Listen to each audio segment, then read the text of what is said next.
What's up, everybody? Thanks as always for supporting the show. It would mean a lot to me if you would take a second to scroll down and hit that subscribe button to the Hoops Tonight YouTube channel, and then follow me on social media on TikTok, Instagram, and Twitter so you guys don't miss any of our content over the course of this season. All right, let's talk some basketball. I recently watched an old video you did right after the Warriors' last championship about how strong their organizational structure is, from Joe Lacob to Bob Myers to Steve Kerr to the players. In your opinion, what has happened to this team since then? Why are they where they are in seemingly such a bad spot now that we are witnessing the end of a dynasty? Love the show. Thanks for everything. Thank you for the kind words. I really put it down to a couple of different things. Bob Myers just wanted to retire. I don't think Mike Dunleavy is incapable, or it's too soon to tell, obviously. I don't think Steve Kerr is unmotivated or lost his touch. I think it's just he's dealing with a lot of the personnel limitations of this roster. Everything to me comes down to just a couple of things. I don't blame Clay. He's getting old. That was super predictable, right? It comes down to three things, in my opinion. Andrew Wiggins went from being the second best player on a championship team and one of the best 3-and-D players in the league to a bad NBA player. Like that, like overnight. Like it just to the point now where it's like you're hoping he gets it together, but it's like he probably should be coming off the bench. Like it's like he probably doesn't even belong. Like he probably doesn't belong in the starting lineup, right? So and he has come off the bench for stretches this season. So it's like that's just a huge decline. How do you account for that? How do you account for take a really good team, take the Denver Nuggets. What if Aaron Gordon went from being one of the most useful role players on a championship contender to a guy that wasn't good enough to start? And then suddenly they had to put Peyton Watson at the 4, who's a very good player, but that'd be a downgrade, a significant downgrade, right? And so that's just difficult to account for. Secondly, Draymond Green removed himself from the team. Draymond Green took himself out of the lineup for more than half the season. That's a thing that's going to hurt your basketball team when he's one of your most important players. And then lastly, Steph Curry just hasn't been playing like Steph Curry for a few months. And what a lot of times, like, people focus on lineups and coaches and role players and all these different things, but it's like, is your star playing like shit? Because if your star's playing like shit, it's gonna be hard to win. And those three things kind of amount to why they look as limited as they have. I'm not worried about Steph. I think he's frustrated. I think he's annoyed, and I think he's not motivated by this group. I don't think he believes in this group enough to like really apply himself at this point in time. And I think he'll re-engage if they make a trade at the deadline. Draymond Green's back, so that'll be fine. You just have to find a way to replace Andrew Wiggins from a talent perspective. You have the means with which to do so with Jonathan Kuminga, although we'll talk about it in a little bit, but missing out on Siakam is definitely a blow there. I love the optimism, but do you honestly believe the Warriors are one move away from turning their bottom 25th or worst defense into a top 10 required of a championship team? Impossible to make a run this season. Personally, I feel like this season is gone. Play it out with who you got, make decisions once Chris Paul, Clay, and Kerr are gone or looking for extensions. So here's the thing. It can look really bleak right now, and I get that. Trust me, as a Laker fan last year, I can familiarize with the feeling. But the dead giveaway to me is like Steph's not playing particularly well. And I can tell everyone's just kind of frustrated and annoyed at the situation. So January in the NBA, motivation plays a huge role in the outcome of games. And you make the right trade, you get a re-engaged Steph, everything kind of slots properly, things can turn around like that. And then you start to look down the playoff field, and it's like, if I'm Golden State, am I scared of Oklahoma City in a playoff series? If I have Steph and two really good players that I got back in a trade, and Steph's re-engaged, like, no, I'm picking the Warriors, right? Like, you're going to pick them over a lot of teams except for the really, really big teams, right? Like, it's Minnesota, it's Denver, it's the Lakers that would concern you. But, like, the Warriors still have a chance to beat just about everybody else in the field is currently constructed. And if I have a home run Warriors trade that I've pitched before, and I'm going to mention again later on in the show. But like, if they hit on that trade, everyone gets re-engaged and they go. Like, the Warriors are dealing with personnel limitations, no doubt. But they're also dealing with January basketball with a bunch of frustrated veterans. And that's what this can look like from time to time. Next question. Hi, Jason. I love watching the NBA and fan reactions to their team winning and losing. My question is, why do we as fans, including me, overreact to regular season wins and losses at this part of the season? I understand overreacting to wins and losses close to the end, but to the middle and beginning reactions are crazy in my opinion. For example, a team like the Lakers who just won 2 in a row. People are talking about them being amazing and saying maybe they don't need a trade. On the other hand, the Warriors who lost 2 in a row have fans begging for them to trade and saying they aren't contenders. Literally a week ago, the Lakers were the team that were seen who needs to make a trade and aren't contenders, and the Warriors were seen as contenders and didn't need to make a trade. Both fan bases want them to make trades, but they only seem to beg for them when they lose 2 games in a row or more. It's a long question and an interesting one in my opinion. If you've listened to the show over the last couple of years, you guys know exactly where I stand on this. No matter how bad things have got for the Warriors this year, I never took them off my list of contenders. Not ever, right? No matter how bad things got for the Lakers this year, never took them off my list of contenders. Like, regular season basketball comes down to so many factors that go beyond just how good your basketball team is. And so it is possible to kind of get misled by results, right? I think part of the issue is fans are emotional. What does fan mean? Stands for fanatic. Like that's we're all emotional because we're fans, right? Like that's just how we react.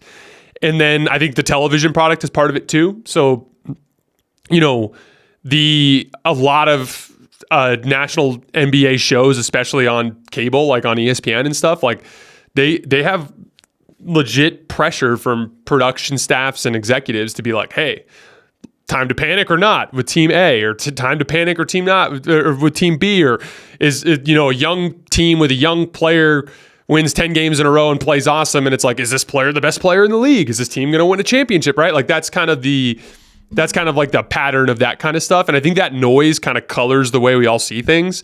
But more often than not, it's like the Lakers play the Nets tonight. If there's a chance, I think the Lakers are going to win that game, but if they come out and they play super lackadaisical and the Nets kick their butt, like it's just not going to change my opinion on that team, because in the regular season, so much of this stuff is like that. Like the Sacramento Kings went out and got their ass kicked last night. Like they've lost 4 games in a row. They blew a 20-point lead against the Suns the other day. Like they're just going through the muck of January. They were one of the most impressive teams in the league over the first third of the season. They were going into opponents' arenas, like championship contenders' arenas, and kicking their ass. So like this is just kind of part of that noise, and you kind of have to find a way to sort through it as best as you can. Next question. Now that Siakam got traded to the Pacers, what big trade do you see the Warriors make, and do you think it'll make any difference? Should they jeopardize their future to have a chance to win it once again now and in the coming seasons with Steph? Okay, I'll answer the second question first. Yes, you can't win the title unless you have a top-tier superstar. You have a top-tier superstar. Unless you're under the impression that Jonathan Kuminga is going to be, which there's a chance, but it's a long shot at this point, then this is your chance to win. So you got to go for it. You owe it to Steph. You owe it to the fans. Because, like, I promise you guys, if you trade Steph for a bunch of draft picks and you trade and just build around Kuminga, we'll look up 2 years from now and they'll be 32 and 50. And you'll be like, but hey, Jonathan Kuminga is averaging 26. This is cool.